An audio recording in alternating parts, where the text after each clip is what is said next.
Hello and welcome back to WMUR.com. This is an exclusive online-only half hour of our conversation with the candidate, and joining us is presidential candidate and Democratic Senator from Delaware, Joe Biden. We appreciate, Senator, of course, you being here. I'm flattered to be here. This half hour, we tackle questions emailed to the newsroom, and we start with questions from our in-studio audience. So would you please stand now, give us your name and your hometown, and let us know who you are. Good evening, Senator.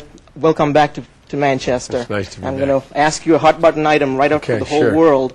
Do you think the invasion of Iraq was justified, given that we know today the reasons made for invading? And what kind of war would you, as a Democratic president, endorse? No, I don't think it was justified.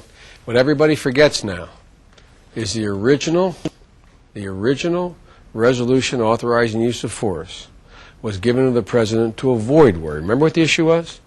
The issue internationally is the international community going to lift sanctions on Saddam, or are we going to screw down sanctions, keep the no-fly zone, and increase sanctions? Remember all you were reading about how our Iraqi children were starving because of our embargo, that hospitals didn't have it? That was the context of that debate. That was the context of the debate. We should not have gone to war. It made no sense to go to where we did, and if you go on my website, joebiden.com, you'll find out the August before we went to war, I laid out in stark detail as chairman of the Foreign Relations Committee what would happen, and it happened. I wasn't prescient. I just listened to very smart people. That's number one. Number two, the kind of war I would endorse are wars where, I'm going to be very specific, the Balkans.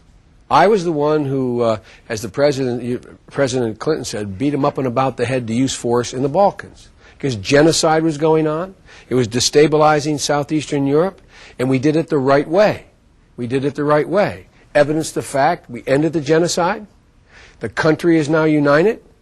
Not a single American was killed. We've been there 10 years, 23,000 NATO forces to 24,000. And it has worked. It's been stabilized. And I must, so I don't fly under false colors. Were I president today, I would insist the UN put in Darfur the UN force that was committed, and if they didn't, I would commit American forces to end the slaughter that Jean Jouy is engaged in, because I believe any nation, any government that engages in and supports genocide forfeits their sovereignty. Forfeits their sovereignty. And so in my view, I would deal with that, and I believe I could get the UN to implement what they said they would over the objection of the government of Khartoum, which is aiding and abetting the slaughter. I've been to those camps. I've been into the border. I've been in Chad. It is a travesty. And by the way, our generation witnessed the movie Hotel Rwanda.